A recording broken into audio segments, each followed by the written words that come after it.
que nos grabe para ahora saludar con muchísimo gusto a un gran compañero, un gran amigo, a un gran colega periodista y sobre todo un gran investigador y escritor, el queridísimo Ricardo Sevilla. Ricardo, ¿cómo te va? Tú sí los ves ahí carcajeándose de nosotros en la Suprema Corte de Justicia. Sí, definitivamente, querido Toño, estoy muy bien, muchísimas gracias. Y mejor ahora que estabas mencionando a Condorito, al tío de Con, pues esa historieta chilena que tiene más de 70 años. A mí me gustaba muchísimo, hasta llegué a pensar en algún momento que era una historieta mexicana, no es chilena, y me sé todos sus personajes, sus historias, sus venturas, sus desventuras de Cone, de Pepe Cortisona, de Don Chusma, de Huevo Duro, de todos estos personajes, de Doña Tremebunda, que era la mamá de Yayita, la novia de Cone, de Condorito, en fin, pero fíjate que es un símil muy interesante porque Condorito pues era un personaje pobre, de buenas intenciones, siempre ligado a la gente, al pueblo, y bueno, pues Pepe Cortisona era como la oposición, lo es hoy. La oposición hoy es pues, ese personaje así de dentadura esplendente, piernas flacas, un personaje ávido siempre, interesado, y todos hacían plop cuando algo los sorprendía, se caían de espaldas, se iban de espaldas y alzaban ahí sus patitas. Muy interesante pues esa tira cómica que ojalá en algún momento de más tranquilidad podamos comentar, querido Toño, pero me encuentro muy bien. ¿Tú cómo estás? ¿Qué fue de Condorito, Ricardo? Ya no se publica, ¿verdad? Hace mucho tiempo. Ya no se publica, ya no se está publicando. Ha habido una serie de libros aparte, de historias que se han publicado en formato de libro. Sin embargo, sigue vigente todavía. Incluso está muy ligado a la identidad nacional chilena. Es como su personaje ícono. Aquí nosotros tenemos varios íconos, afortunadamente, como sería pues el Capulinita. Sería Memín Pingüín, por ejemplo. Serían varios, hay muchos, hay Simón Simonazo, Videorrisa, hay incluso por sectores,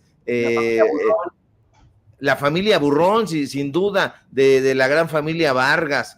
Hay muchos, afortunadamente, que tenemos como íconos, pero ya no se está publicando, por lo menos en formato semanal, que era como se solía publicar, ya no se está publicando, pero pues se están haciendo muchísimas recopilaciones, de tal suerte que sigue vigente, y sobre todo su mensaje sigue vigente. Me da la impresión que pues la oposición, insisto, serían estos personajes, la familia Fifí, que no quería Condorito, y pues el pueblo mexicano, siempre de buenas intenciones, siempre memorioso, y haciendo que se fuera de espaldas siempre toda esa gente que quería que a Condorito le fuera mal, y que pese a todas sus artimañas no lo conseguía. Entonces, vale mucho la pena en algún momento, insisto, más sosegado, platicar de esa y otras tiras cómicas, mi querido Toño. No, en definitiva, fíjate cómo es que efectivamente las tiras cómicas muchas veces revelan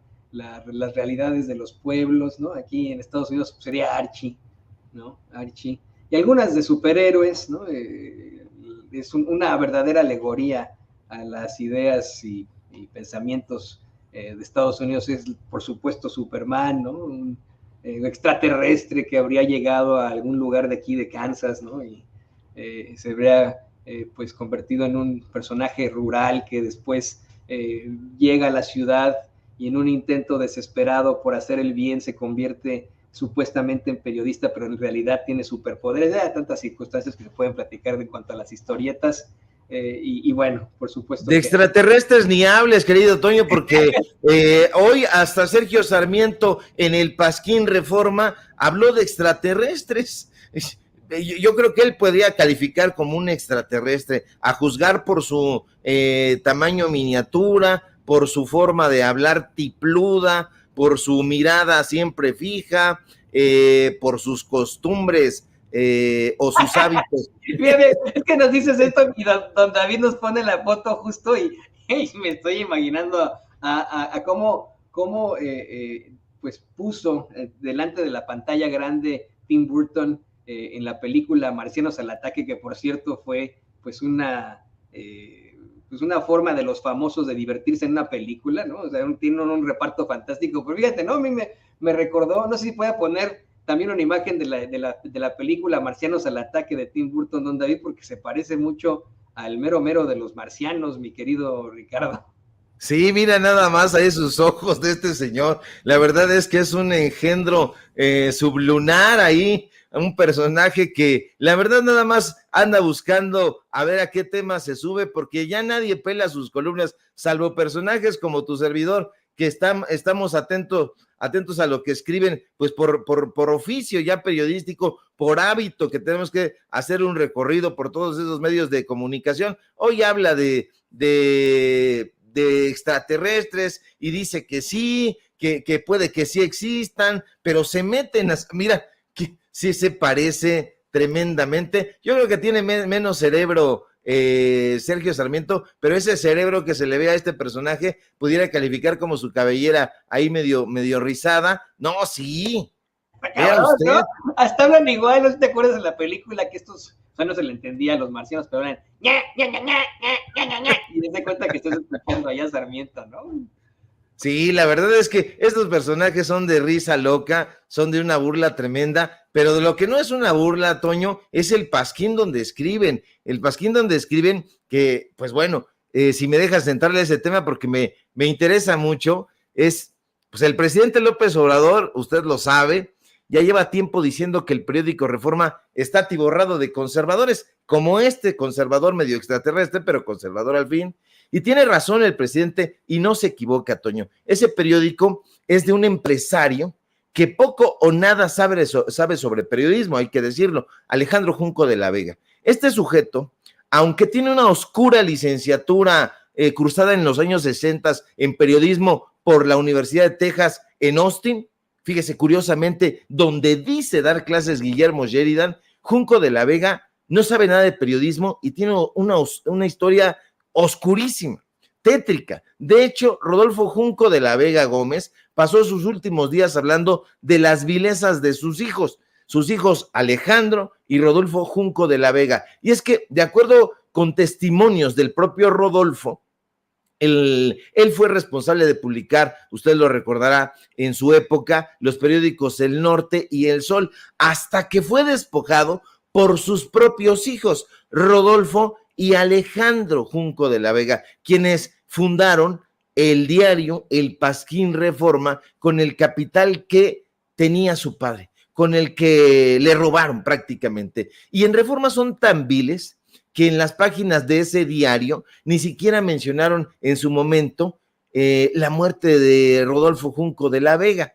Quizá usted recuerde que después de haber sido despojado, Rodolfo, él mismo, el padre, habría escrito en una carta que sus publicaciones eran exitosas, sin necesidad de recurrir a la pornografía o a la violencia gráfica que sí hace este medio de comunicación. En una célebre entrevista, el otrora fundador del Norte, que es como el antecedente de todos estos periódicos del Reforma y del Mural, porque también es dueño del Mural de Guadalajara, y bueno, decía Alejandro Junco, cuando me despojaron de mala manera de esos periódicos, la empresa estaba más que a flote, el Norte vendía más ejemplares que ningún otro sin publicar eso, a pornografía, suicidios, fotos macabras, desvíos sexuales e incluso anuncios sexuales tenía esos medios de comunicación, porque hay que recordar que al igual que el Universal tiene el gráfico y el Reforma tiene uno que se llama Metro, el Metro, así se llama, y ahí está atestado pues de cosas psicalípticas, pero además, usted recordará porque es memorioso y porque la memoria del pueblo de México no es nada frágil ni endeble como suponen estos conservadores, que en su libro, que no salió no hace mucho tiempo, Márcame, amo, la verdadera historia se llamaba de Kit Ranieri y sus esclavas mexicanas, hay una periodista, se llama Roberta Garza, reveló las espeluznantes acciones que Kit Ranieri realizó en contra de las mujeres de su secta, NXIVM, Sí, lo recordará usted, claro que sí. Y en ese texto aparece un nombre de manera recurrente, de manera constante. Rosa Laura Junco, hija de Alejandro Junco, dueño de este pasquín del Reforma, el que el presidente López Obrador no ha quitado la lupa. Y pues ella trabajó hombro con Ranieri. Y eso no es todo.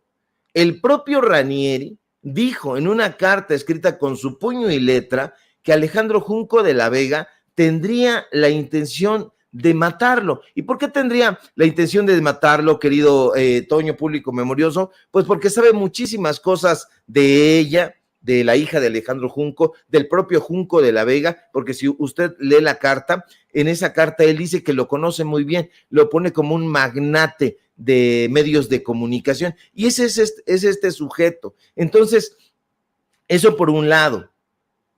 Y por el otro lado, los columnistas que tiene ahí, personajes clasistas, racistas, el propio Sergio Sarmiento, que lo hemos dicho en diferentes ocasiones y que no hay que olvidarlo, un sujeto que ha privilegiado una narrativa pues de temas, hay que decirlo, sin eufemismos también, que tienen que ver con con el abuso de menores, con las relaciones sexuales consensuadas, diría este tarado que está usted viendo en su pantalla, entre un adulto y un menor de edad. Eso es lo que ha defendido. Ese es uno de los columnistas. Otro de los columnistas es Enrique Krause, también racista, también clasista, mafioso de los asuntos culturales, literarios, artísticos, periodísticos.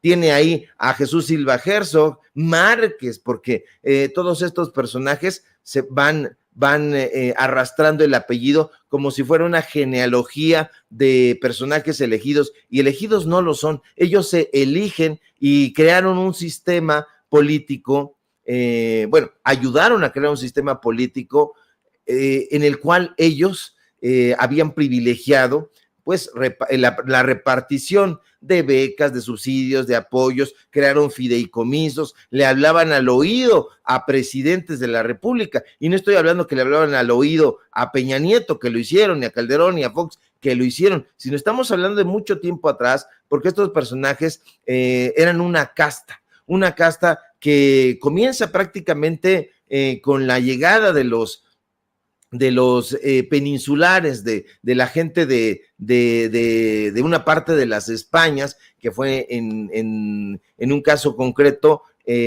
Castilla, y bueno, pues desde la llegada de los castellanos aquí a México, pues se llevó a cabo eso, una repartición de bienes económicos, de bienes intelectuales, y van creando una narrativa que llega hasta hoy en día. Yo no conozco en la historia de este país, salvo algunos personajes muy en concreto, y uno solamente había ocupado la presidencia, que fue Benito Juárez, que habían hablado frontal y firmemente en contra de esta narrativa. El segundo en la historia me parece López Obrador. López Obrador, este presidente que ha hablado con muchísimo conocimiento de causa de Andrés Quintana Roo, del Nigromante, del Zarco, de Guillermo Prieto, de los Flores Magón, de los antiporfiristas, de Carmen Cerdán, de Aquiles Cerdán, en fin, de grandes pensadores y pensadoras, periodistas libres, independientes, libertarios, que han combatido históricamente contra esa narrativa. El periódico Reforma no es nada de eso. Así que para aquellas personas que todavía insisten, ojalá que haya muy pocas, que en leer y consultar este pasquín, ya no lo hagan, por favor. ¿Por qué? Pues porque usted, ¿qué confianza podría tener en un negocio que es el negocio de la información? Eso por un lado, y por otra parte, pues es un sujeto que tiene vínculos muy oscuros con sectas sexuales, como lo tuvo su hijo, y de acuerdo con Kit Ranieri, pues él lo conoce muy bien, o sea que también da a entender que él metió su nariz por ahí, asomó, que no era de su desconocimiento, que su hija formaba parte de esa secta sexual, donde, pues bueno, hacían cualquier cantidad de atrocidades que no le voy a enumerar porque son absolutamente grotescas, pero que usted sabrá perfectamente, y si se asoma a ese libro que le comento, se irá de espaldas. Así que ese es el dueño de ese periódico, y de eso no han hablado Denise Dresser, Sergio Sarmiento, Enrique Krause, esta mujer Isabel Turrent, que es la esposa de Enrique Krause. O sea, es un negocio. La propia Carmen Aristegui tiene un espacio ahí. Así que yo alerto y pues bueno, coincido con el presidente López Obrador. Este es un pasquín conservador en contra del pueblo de México, y no creo que haya mucha gente que lo lea, pero aún con todo, pues sigue ahí, sigue publicándose, sigue haciendo de las suyas, sigue tratando de desinformar, pero pues no será muy alejado de la realidad que este pasquín pues no tiene absolutamente nada que ver con el pueblo de México, con la información, con el periodismo. Así que hay que llamar la atención sobre eso, mi querido Toño. Sí, y en definitiva, fíjate, querido Ricardo, cómo es que muchas veces se planteó en los medios de comunicación corporativos que si bien es cierto, Reforma tenía sus buenos destellos periodísticos aquí y allá, los hacía y los tenía y los planteaba porque tenían este tipo de cajas fuertes de las que sacaban estas investigaciones que simple y sencillamente servían a sus intereses en el momento adecuado para su consejo editorial.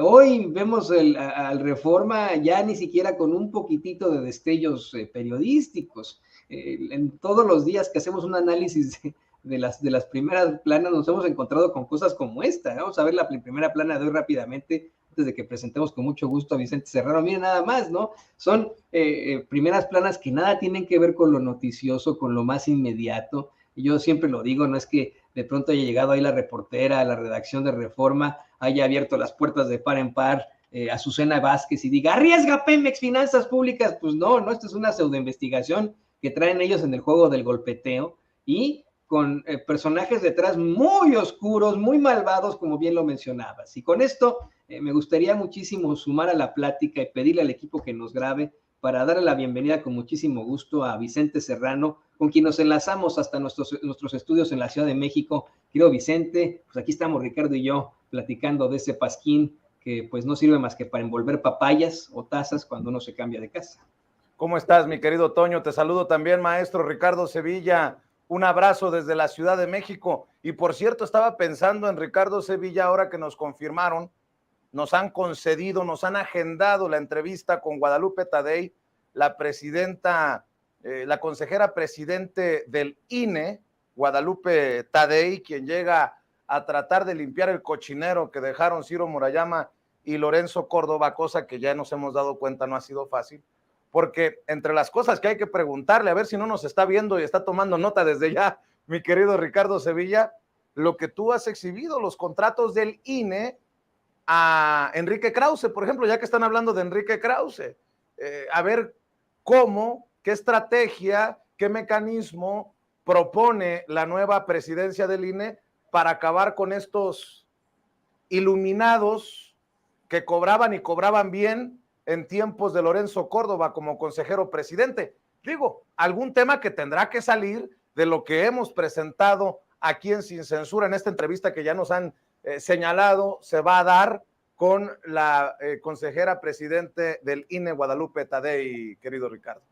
Así es, querido Vicente, gusto en saludarte. Qué bueno, qué interesante que Guadalupe Tadei venga a medios de comunicación como Sin Censura, libres e independientes, y donde pues definitivamente tendrá que abordar estos temas. Los contratos que le ha dado en efecto a las empresas de Enrique Krause, en particular, pues lo alquiló, usted lo recordará, aquí lo presentamos, un documental que fue Historia de las Democracias, y donde aparecen precisamente Lorenzo Córdoba, José Woldenberg, todos estos mismos personajes que eran muy recurrentes en el Instituto Nacional Electoral, en las mesas de debate, en las mesas de análisis, y bueno, tendrá mucho que decir al respecto, tendrá mucho que decir de los más de 30 millones que le dio el Instituto Nacional Electoral a la UNAM en un trabajo de monitoreo que, de acuerdo con nuestras fuentes, aunque medio reportaron, nunca se llevó a cabo en realidad. Hay un vínculo o hubo un vínculo con la máxima casa de estudios donde pues definitivamente pues habrá que echarle un ojo, meterle la lupa, probablemente ya lo esté haciendo y creo que será un tema también muy importante y muy relevante a abordar. Mira cómo estoy, así estoy, mira, mi querido Ricardo, frotándome las manitas para la entrevista con Guadalupe Tadei. Por cierto, todo parece indicar que llegará a nuestros estudios en cualquier momento Juan Carlos Monedero, también referencia de la izquierda, no solamente por lo que ocurrió en España hace unos días, sino por lo que está ocurriendo en el México, que también es de él, así lo ha dicho, así que prepárese porque este día tenemos casa llena aquí en Sin Censura y por eso, Ricardo, agradezco que hayas llegado temprano con Toño, agradezco a Toño que siempre abra la puerta desde muy tempranito, y ¿por qué no cerramos invitando a la audiencia de Sin Censura, como siempre, a tus trincheras, maestro? Claro que sí, querido Vicente, público memorioso, estaremos muy pendientes de la información, de estas entrevistas jugosísimas que sin duda tendrán mucha carnita para el auditorio Sin Censura. Síganme por favor en mis redes sociales, en Twitter, @SevillaCrítico, en Facebook, Ricardo Sevilla, así nada más. Síganme por favor en Paralelo 24, síganme por favor en Los Datos Duros, hoy tenemos informativo, 8:30, y por supuesto aquí en la familia Sin Censura, donde somos orgullosamente miembros. Permanecemos atentos a la información, querido Vicente. Te mando un fuerte abrazo. Yo también te mando un abrazo, mi querido Ricardo Sevilla, el maestro Ricardo Sevilla, hablando con nosotros Sin Censura.